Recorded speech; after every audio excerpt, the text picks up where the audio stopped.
এই দৃশ্য আপনারা দেখেন নাই কি অবস্থা হয়েছে দেশের হাজার হাজার মানুষকে লক্ষ লক্ষ মানুষকে এইভাবে হাড্ডি মাথার খুলি পড়ে আছে কি এটা কি আবার চলুক আপনারা চান?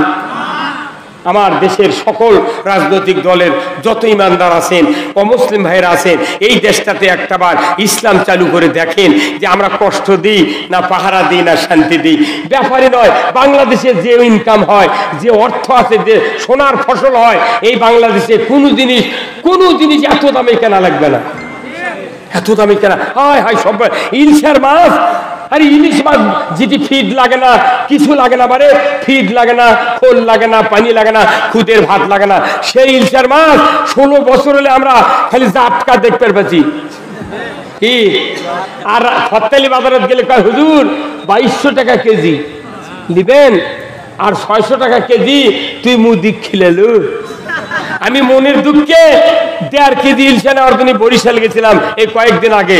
বরিশাল থেকে 3টা মাছ কিনে নিয়েছি 7,500 টাকা দিয়ে, খালি শোল ফলক দেখানোর জন্য, বা বড় মাছ তো বগরা পাই না, এই 7,500 টাকা দিয়ে 3টা মাছ কিনে নিয়েছি। শোভা করবে দা বরিশালের সাগরের থেকে আমি দেখলাম ওখানে সাগরের থেকে হাজার হাজার মন। আমি বললাম ভাই কত কোটি টাকার মাছ আছে ডেলি সাগরের থেকে? ওই বড় ব্যাপারী যায়, তাই বললো হুজুর আপনার চিনা লাগতেছে, আপনি কি ফেসবুকে ওয়াচ করেন নাকি? আমি ফেসবুকে করি না, সবাদ করি, ওই ছবি তুলে ফেসবুকে ছাড়িতে দেখতে হুজুর আপনার তো চিনাতে। ভাই আমাকে একটা সত্য কথা কোন তো, একদিনে কত মাছ এই সাগরের থেকে বাংলাদেশের এই বরিশাল স্পোর্টে চাঁদপুরে গেলে ঢোকে? বলতেছে এই বরিশালে ঢোকে 100 কোটি টাকার মাছ প্রতিদিন, 100 কোটি টাকার মাছ খালি বরিশালে ঢোকে। তাহলে চাঁদপুরে কতদিন? চাঁদপুরে ইলশা সবচেয়ে দামি ইলশা, সেখানে আরো ঢোকে। তাহলে এই ইলশাগুলো যায় কোনটি করে দেয়? হ্যাঁ, এই ইলশা যেদিন খাওয়া বন্ধ করতে বাংলাদেশের মানুষ, সেই দিনটা ডায়াবেটিস বাড়িছে। এই ইলশা হলো ডায়াবেটিসের ওষুধ। আমাকে খিলেছে জাটকা, তাই 6 মাস হলে ফ্রিজের থেকে সেটা গায়ে গায়ে নিয়ে এসে বেঁচিচ্ছে। মানে ওই কাঁটার মধ্যে ওই মাছ বসে গেছে, তুই মুদি খিলেলু তাজা তাজা বড় বড় মাছ 600 টাকা কেজি, আর আমাকে জাটকা খিলেলু 1400 টাকা কেজি। তাহলে ওই বঙ্গোপসাগর কি মুদির বাপের? হ্যাঁ, আমাদের এক মৎস্য উপদেষ্টা বলেছেন বাংলাদেশের ঘরে ঘরে ইলশা যখন 350 টাকা করে খাবার পারবি তখন বহির্বিশ্বে আমরা রপ্তানি করবো, এর আগে নয়। তারপরেও কিছু অসাধু ব্যবসায়ী গোপনে গোপনে ভারত দিচ্ছে, এটাও ধরা পড়েছে। তার পাশা পিঠে লাল করে দিয়েছে সেনাবাহিনী। এখন পিটুনির উপর আর ওষুধ নেই। কথা কন না, আব্বা দুলা ভাইয়ের এত দাম না, ইলশা আপনাদেরকে 350 টাকার খিলাবে। এই যে উপদেষ্টা ছিল নির্বাচন কমিশনের একটা উপদেষ্টা ছিল সাকওয়াত, এই সাকওয়াত উপদেষ্টা বসেই করছে নতুন মুখ দিয়ে আপনারা দল গঠন করেন। কতি ছাত্র সমন্বয়রা এমন মিছিল করেছে, ওর পদত্যাগ করে অক্ষত তুই পাট পাকাবো থাকবি। কথা মনে করবেন না, সেই ব্যথা চলতি আছে। 14 জনের দেশ চালাচ্ছে রে। কত কোন এবারে কয়জনে?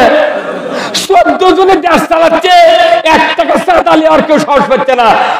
আর lakh lakh police, BDR, army, 360 জন হচ্ছে এমপি, মন্ত্রী, সচিব, আমলা, এই দিয়া বাড়ি বাড়ি পুলিশিং কমিটি। কি একটা কোম্পানি নামে ছিল, গায়ে গায়ে পুলিশিং কমিটি বানাছে। এই কথা বল, এটা কোনো সংবিধানের কোনো আইন নয়, পুলিশিং কমিটি মানে এরকম বানাচ্ছে। এরকম দেয়া যে কে কোন সমাবেশে যায়, কে কি করে, এরকম নামটা খালি থানার দেবো। এই হুজুর কথা বল না, মসজিদের হুজুরও কোন টাইপের বক্তৃতা দেয়, তুই খালি থানার ফোন করবো, আচ্ছা গ্রেফতার কর্ম। এই পুলিশিং কমিটি নয়, ওর এই সাধারণ মানুষের মধ্যে ডিবি সেট করছে ওরা। আমাকে রোজকার মোট হেরে চলে গেছে। এমন যে পাঠগুলো হ্যারাসু, তোরা হ্যারাস না, তোরা আয়, তুর্ক গিয়ে আমরা আল্লাহ রাইন চালু করবো, আয় বাবায় কি না, এগুলা সব মনে আছে, সব মনে আছে। আমি জেলখানাতে ছিলাম 21 দিন, আমাকে সেলের মধ্যে রাখছিল। 200 পাহাড়ের বল আমার বুকের উপর। এই গাড়ি ধর চেয়ারম্যান হচ্ছে আব্দুল সাত্তার, আর তালোলার ইউনিয়নের চেয়ারম্যান হলো নজরুল। 2 বাঘের মধ্যে আমার তোতে খ্যাঁচিয়াল। ওরা দুইজন খালি কান্দে, আমি সারা রাত কান্দিছি, সারা রাত কান্দিছি আর গজল করছি, কেরাত করছি। তখন ওই জেলখানার পুলিশের হুজুর আপনি এত গজল করেন, আপনার ঘুম ধরে না? আমি ভাই ঘুম ধরে না, আমার ঘুম পাড়া দলে দিলি হচ্ছে তোরা কথা কর। এই আমার বক্তৃতার গজল শুনে ওই পুলিশ চোখ দেখ পানি বার করছে। তখন করতে হুজুর আপনাকে যদি করতার 5 নাম্বার লকাবে দিয়ে আপনি থাকবেন? আমি না, আমাকে দিলে থাকবো। তখন ওই চলে যাচ্ছে, রবিবার করে ফাইল হয়, জেল সুপার এসে, জেল সুপার কত ওই পুলিশ যায় যে স্যার একটা হুজুর আছে স্যার, ওর গজল শুনে আপনি রাত্রে কান্দা ভরে দেবেন। তো ওই লোকটা কেন পাথর দেওয়া যায় না? কোথায় চলেন তো, লকাবের দিন এসে আমাকে ডাকিচ্ছে, রুহুল আমিন যুক্তিবাদী কে না? তো আমি কোথায় আপনার 5 নাম্বার লকাবে যেতে হবে, আপনি বেডিং পত্র বাঁধেন। আমি বলেন না, কে কে যাবি তাহলে? ওঠি কোথায় আপনি একা? আমি বলে আমি একা যাবো না, আমি আইনি শুনলই। কথা ঠিক কিনা? আমি বললাম আমি একা যেতে রাজি না, এই চেয়ারম্যান গাড়ি ধর, এই 7টার আর এই নজরুল সহ আমি যাব। 3 জনা কি জেলখানার 5 নাম্বার লকাবে দিয়েছে। এগুলো কষ্ট, গায়ের ঘামে কম্বল ভিজে গেছে রে।